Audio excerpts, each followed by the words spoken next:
जो तुरम का इक्का है, बंदा है भाई, दम है बंदे के अंदर, किसानों के लिए लड़ता है, गरीबों के लिए लड़ता है, संघर्ष करता है, न्याय दिलाता है। जहाँ पे बेनीवाल जी की लड़ने की बारी आएगी वहाँ पे सबसे आगे मैं रहूँगा। हेलो गाइस, सभी भैया को राम राम, जय तेजा जी महाराज की, जय बाबरी। और बहुत दुखी की बात है, बहुत दुखद की घटना है कि क्यूसर विधानसभा के अंदर हनुमान जी बेनीवाल 2008 से राज करते आ रहे थे और आते आते 2024 तक पहुँचे। पिछला जो इलेक्शन हुआ था एमपी का, उसमें बेनीवाल जी ने एक तरफा जीत निकाल दी थी और एमएलए बने थे।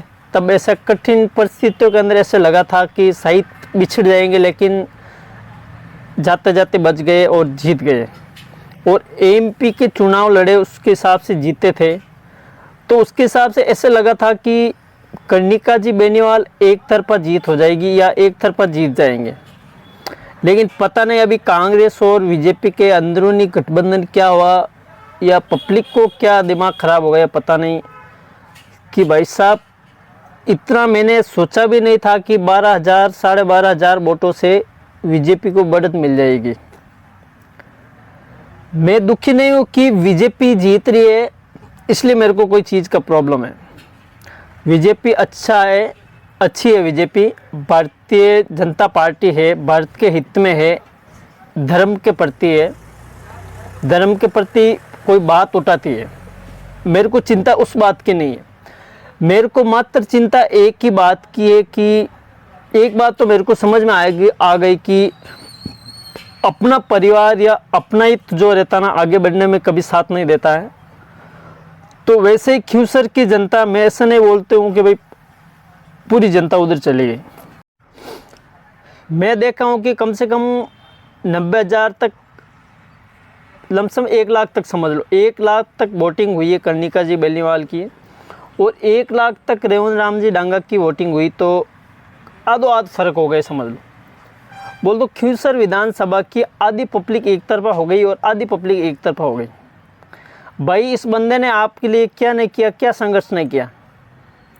आपके लिए बिजली कब फ्री नहीं की, आपके लिए रोडों का काम कैसे नहीं किया, गवर्नमेंट की स्कूलों से लगा के, हॉस्पिटल के लगा के, बहुत सारे मैंने क्या क्या काम नहीं किया। क्या उनकी तारीफ के बारे में क्या बताऊँ मैं आपको, शब्द नहीं है मेरे पास। जो बंदा जहाँ से राजनीति शुरू की है वहीं से आप बंदे को गिरा दोगे तो फिर आगे क्या करेगा किसानों के लिए। अभी कुछ ही दिनों में अनिता जी का शव 6 टुकड़ों के अंदर कट्टा पड़ा रहा 15 दिन के लिए। भाई साहब बीजेपी की सरकार है ना अभी फ़िलहाल, तो जोधपुर के अंदर संपत जी पूनिया ने, जो आरएलपी के जो कार्यकर्ता है, उनके पार्टी के आदमी हैं, उन्होंने भाई साहब 15 दिन संघर्ष किया वहाँ पे लगातार 15 दिन तक। भाई साहब कांग्रेस वाले कहाँ चले गए, बीजेपी वाला कहाँ चले गए, अदर पार्टी के जो लोग थे कहाँ चले गए? क्यों एक ही बंदा है जो आपको न्याय दिला सकता है, हनुमान बेनीवाल, एक ही बंदा है और कोई है ही नहीं। दूसरी पार्टियाँ कहाँ गई? आप वोट लेना होता है तब भाग भाग के आ जाते हैं, भाई हम ये कर देंगे, हम वो कर देंगे, ये सब वैसा तैसा 17 बात बोल के चले जाएंगे, बहुत सारी बकचोदी करके चले जाएंगे। उस टाइम कहाँ चले जाते हैं? बहुत शर्मनाक की बात है भाई साहब। मेरे को तो अंदर से बहुत दुख होता है भाई साहब। अंदर से वो बंदे को क्या लगता होगा बताओ आप?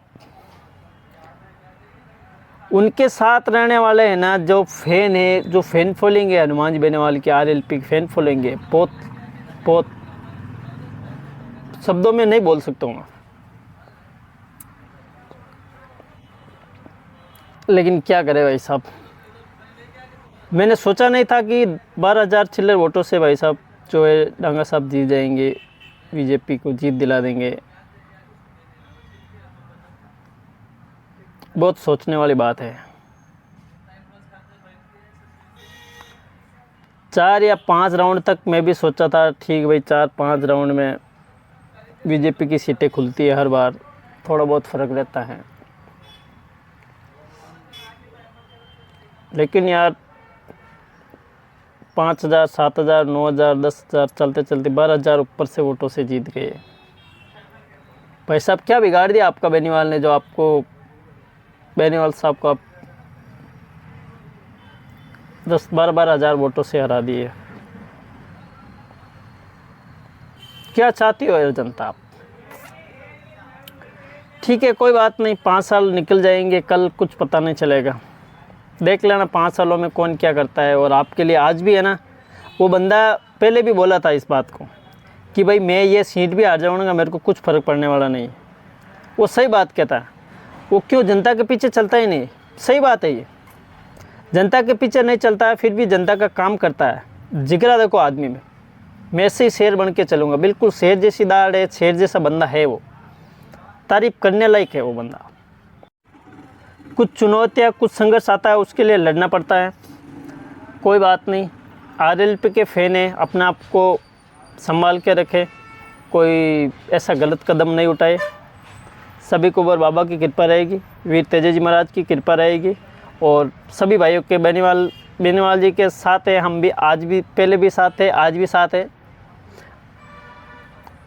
बीजेपी की सपोर्ट मैं भी करता हूँ, लेकिन हनुमान बेनीवाल है ना, जो तुरम का इक्का है, बंदा है भाई, दम है बंदे के अंदर। किसानों के लिए लड़ता है, गरीबों के लिए लड़ता है, संघर्ष करता है, न्याय दिलाता है। मैं बीजेपी का फ़ैन हूँ, मैं भी मोदी जी का फ़ैन हूँ, लेकिन बेनीवाल की बारी आएगी, जहाँ पे बेनीवाल जी के लड़ने की बारी आएगी, वहाँ पे सबसे आगे मैं रहूँगा। कोई बात नहीं, अपना आप को सभी भाई लोग संभाल के रखे, बढ़िया रहे, कल दिन निकल जाएंगे। हारे चुनाव, हारे कोई ज़िंदगी से हारे नहीं है। आने वाले 5-16 में और कुछ बताएंगे, और कुछ करेंगे, लड़ेंगे और जीतेंगे। तो भाई साहब सभी भाइयों को राम राम, जय तेजाजी महाराज की।